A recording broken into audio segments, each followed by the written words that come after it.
buong Pilipinas, live mula sa Pag-asa Weather and Cloud Forecasting Center. Ito na po ang simula ng ating rainy season. Nilabas na po ng Pag-asa ang press release kaugnay ng onset ng rainy season. Kaya ngayon kasilan, ito ang mga dapat tandaan. Gumagamit ang Pag-asa ng mga weather satellite. Isolated at localized thunderstorms. Umaraw man umulan, kaakibat nyo kami tungkol sa lagay ng ating panahon. Dahil sa Panahon TV, walang pinipiling panahon ang pagbibigay impormasyon. Ang programang ito ay hatid sa inyo ng Air 21. Sagot ko, padala mo!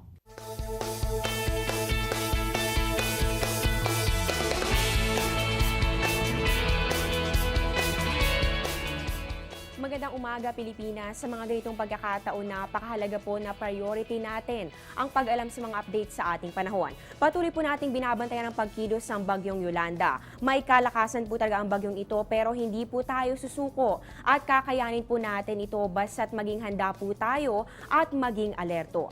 Live mula sa Pag-asa Weather and Cloud Forecasting Center, ito po ang Panahon TV na mula Lunes hanggang Linggo, unang maghatid sa inyo ng pinakabagong ulat panahon.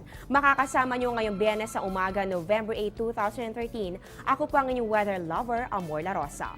At dahil marami lugar na po ang nais sa ilalim sa storm warning signals, para po sa mga magulang at mga estudyante, narito po ang mga detalye tungkol sa suspension of classes. Sa preschool, wala pong pasok sa Taguig City, Pasig. Dito naman po sa preschool to high school, kasama po dito ang Quezon City, Caloocan, Malabon, Makati, Valenzuela City. At para naman po sa lahat ng antas, yan po ay private and public. Sa Marikina City, Mandaluyong, Pasay, San Juan City, Parañaque, Pasig, Cavite, Navotas, Muntinlupa, Pateros, Bacolod, yan po ay dito rin sa may Baybay, Leyte, Bohol, Butuan, Camarines Sur, Catbalogan, Cebu, Compostela Valley, Davao del Norte, Dumaguete, Imus Cavite, Kawit Cavite, Laguna, Batangas, at pa rin po sa Maasin City, Southern Leyte, Negros Occidental, Negros Oriental, Northern Samar, Ormoc City, Rizal Province, San Jose Occidental, Mindoro, Sorsogon, Surigao del Norte, Tacloban, Tagaytay, Tagum, Catanduanes, Eastern Samar, pati na rin po dito sa Quezon, Baco Oriental Mindoro, Bansud Oriental Mindoro, Bulalakaw Oriental Mindoro, Gloria Oriental Mindoro, Rojas Oriental Mindoro, Buena Vista Marinduque, Gasan Marinduque, Mogpog Marinduque, Torrijos Marinduque, Butuan City, Alcantara Romblon, Banton, at Kahidyokan, Romblon din po, Calatrava, Romblon, Concepcion, Corcuera, Ferrol, Looc, Mandiwag, Odiogan, Romblon, San Agustin, San Andres, San Fernando, San Jose, Santa Fe, at Santa Maria, Romblon, at maging sa Camarines Sur. At ngayon po, para po malaman na po natin kaagad kung ano nga bang update natin hinggil dito sa bagyong Yolanda na patuloy pong nananalasa dito sa ating bansa at inaasahan nga po natin na maglalandfall ngayong umaga. Malalaman po natin yan kasama po si Mr. Hener Kitlong na weather forecaster ng Pag-asa. Good morning, Mr. Kitlong. Yes, Amor. Maraming salamat. Magandang umaga at mga kababayan, magandang umaga po. Mr. Kitlong, ano na po ba ang kasalukuyang update natin dito kay bagyong Yolanda? Nakapag-landfall na po ba ito ngayon dito po sa may bahagi ng Eastern Visayas at saan-saan na po ba nakataas sa mga storm warning signals natin? At paano po kikilos itong bagyong Yolanda sa mga susunod pang mga oras? Yes, Amor. Ngayon pong mga alas 4:40 ng umaga, nag-landfall po yung pinakasentro, pinakamata ng bagyong si Yolanda dito po sa may Eastern Samar. At sa ngayon po ay lalo pa ho itong lumakas from 225 na lakas na hangin. Ngayon isa na po ito, lumas na po ng 235 km bawat oras. Samantalang yung bugso ng hangin naman ay lumakas naman ng 275 km bawat oras. Patuloy pa rin po itong kumikilos kanluran, hilagang kanluran at may bilis na 39 km bawat oras. Nakataas po ang public storm signal number 4 sa probinsya po ng Masbate, kasama po ang Ticao Island. Ganon din po ang Southern Sorsogon at ang Romblon. Samantalang dito sa Kabisayan, nakataas naman po ang public storm signal number 4 sa Northern Samar, Eastern Samar, sa Samar, Leyte, Southern Leyte, Biliran Province, Northern Cebu, kasama po ang Cebu City, ganon din po ang Bantayan, ang Camotes Island, Northern Negros Occidental, Capiz, Aklan, Antique, Iloilo at Guimaras. Sa Mindanao naman nakataas ang public storm signal number 4 sa Dinagat Province. At nakataas po ang signal number 3 dito po sa Luzon, dito po sa may probinsya ng nalalabing bahagi ng Sorsogon, Borias Island, Albay, Marinduque, Occidental Mindoro, Oriental Mindoro at ang Calamian Group of Islands. Samantalang dito naman sa Kabisayan, nakataas ang signal number 3 sa nalalabing bahagi ng Negros Occidental, Negros Oriental at nalalabing bahagi ng Cebu at Bohol. Samantalang dito sa Mindanao, nakataas naman ang signal number 3 sa Surigao del Norte at sa Siargao Island. At ang signal number 2 ay nakataas naman dito sa Luzon, dito po sa Catanduanes, Camarines Sur, Southern Quezon, Laguna, Batangas, Rizal, Metro Manila, Cavite, Bataan, Lubang Island, Northern Palawan kasama po ang Puerto Princesa. At samantalang sa Kabisayan, nakataas naman ang signal number 2 dito po sa Siquijor. Samantalang sa Mindanao naman, nakataas ang signal number 2 sa probinsya ng Camiguin, Surigao del Sur at ang Agusan del Norte. At ang signal number 1 nakataas po dito sa Luzon, dito po sa Camarines Norte, nalalabing bahagi ng Quezon, kasama po ang Pulilio Island, Bulacan, Pampanga at Zambales. Samantalang dito sa Mindanao, meron pong signal number 1 ang probinsya po ng Misamis Oriental at ang Agusan del Sur. Mr. Kitlong, ano naman pong inaasahan lagi ng panahon sa buong bansa ngayong Biyernes na ito at syempre ito na rin pong include na rin po natin yung gale warning saan-saan po ba mapanganib po malaot ang ating mga kababayang mangingisda? Opo, sa lahat po nabanggit ko kanina na may public warning signals, yung mga lugar na wala pong public warning signals ngayong araw po ay magiging maulap po ang kalangitan at asahan po natin ang mahina hanggang sa katamtamang pag-ulan at pagkidlat. Samantalang yun po sa gale warning, ito may kataasan po yung pag-alon ng karagatan, lalo na po sa Northern Luzon, yung mga baybaying dagat ng Northern Luzon, ganun din po sa silangang bahagi ng gitnang Luzon. Mapanganib po ang mga karagatan na yan, lalo na sa mga maliliit na sakyang pandagat.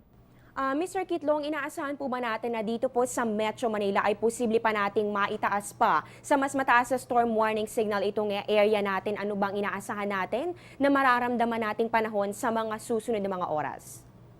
Ito pong bagyong si Yolanda ay kalalandfall lamang po dito po sa Eastern Samar at mararamdaman po talaga natin yung epekto nito mamaya pong hapon.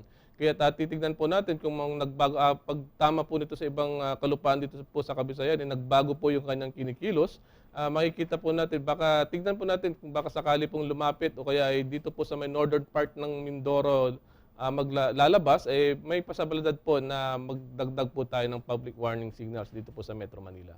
Okay, so iba yung paghahanda pa rin po ang dapat nating gawin kahit po hindi tayo taga Metro Manila at sa ibang area po tayo nakatira, ay tayo po ay maging updated pa rin sa mga pagbabago dito kay Bagyong Yolanda. Mr. Kitlong, kailan naman po ba tayo makakaasa ng unti-unting paganda o improvement sa ating panahon?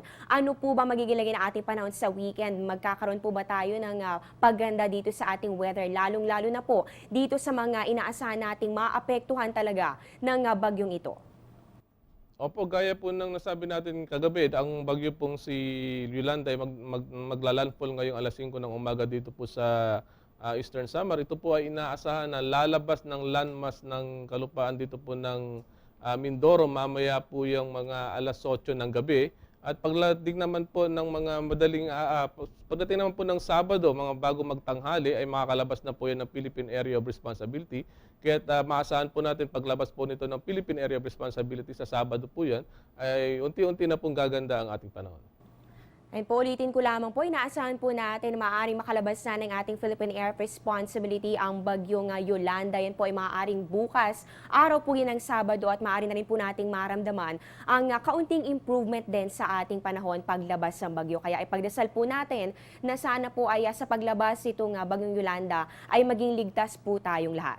Mr. Kitlong, eto naman ayon po sa ilang mga articles sa internet tulad po ng websites ng Washington Post, Before It's News, NBC at BBC News, binabanggit po na ang bagyong Haiyan, yung pong international name at dito naman sa Pilipinas sinatawag natin na Yolanda, ang pinakamalakas sa bagyo sa buong mundo ngayong taong 2013. Totoo po ba ito? At ano po ba yung mga factors na nakita para masabi na ito nga po yung talagang pinakamalakas sa bagyo sa buong mundo para sa taong ito?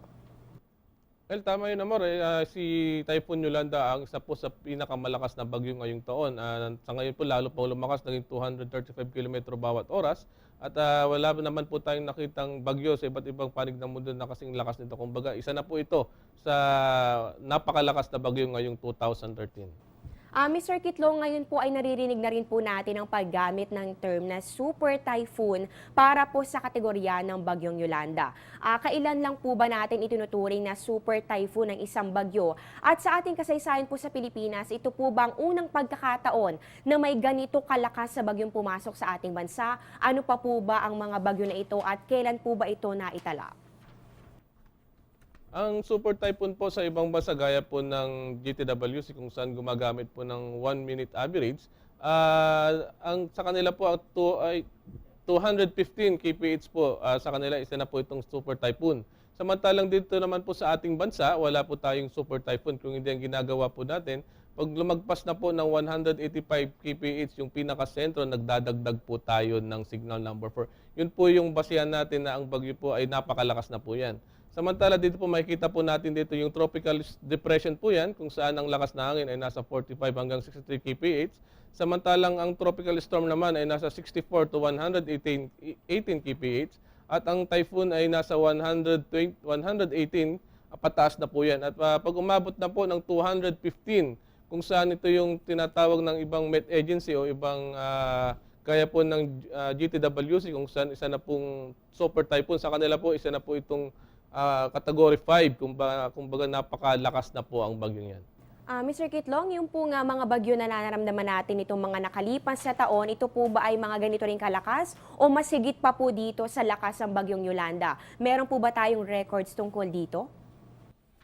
Well, sa kasaysayan po ng ating bansa, mayroon na pong bagyo na halos kasing lakas o lumagpas po ng super typhoon. Unang-una po yan, si Trining, noong October 24 to 31, 1991, umabot po siya ng 250 km bawat oras. Sa ngayon po, si Trining na po ang pinakamalakas sa kasaysayan ng ating bansa. Samantalang noong October 11 naman to October 16, 1998, ang bagyo naman pong si Ilyang, kung saan 240 po kph yung pong kanyang maximum winds.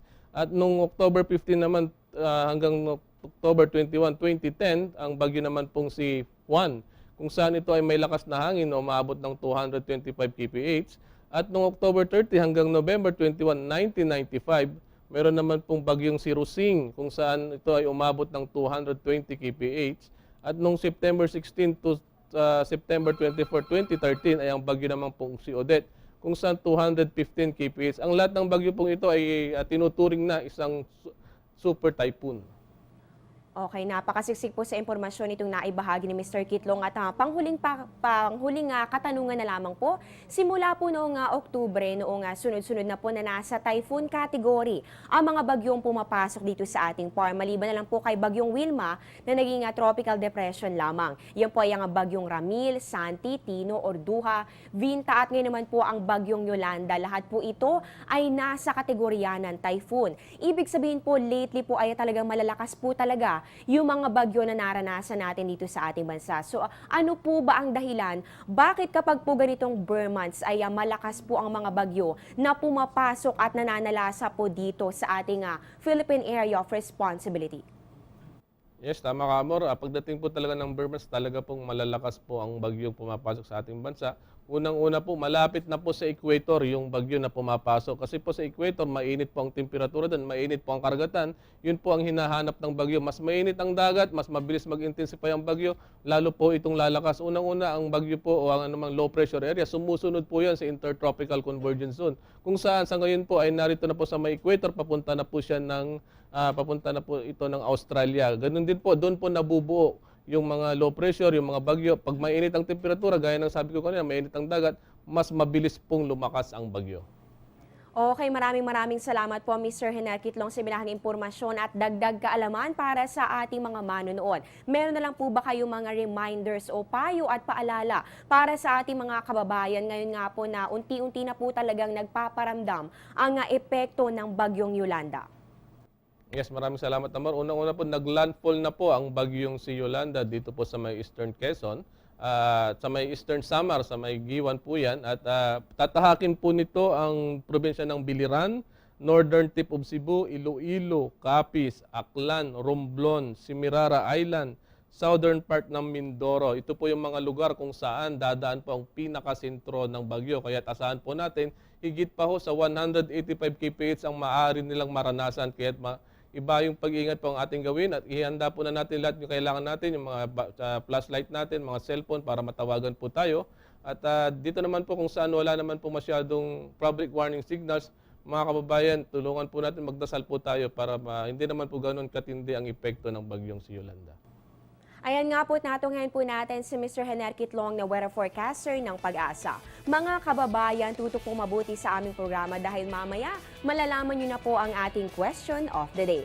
Marami pang dapat malaman kaya magbabalik pa po ang Panahon TV pagkatapos ng ilang mga paalala.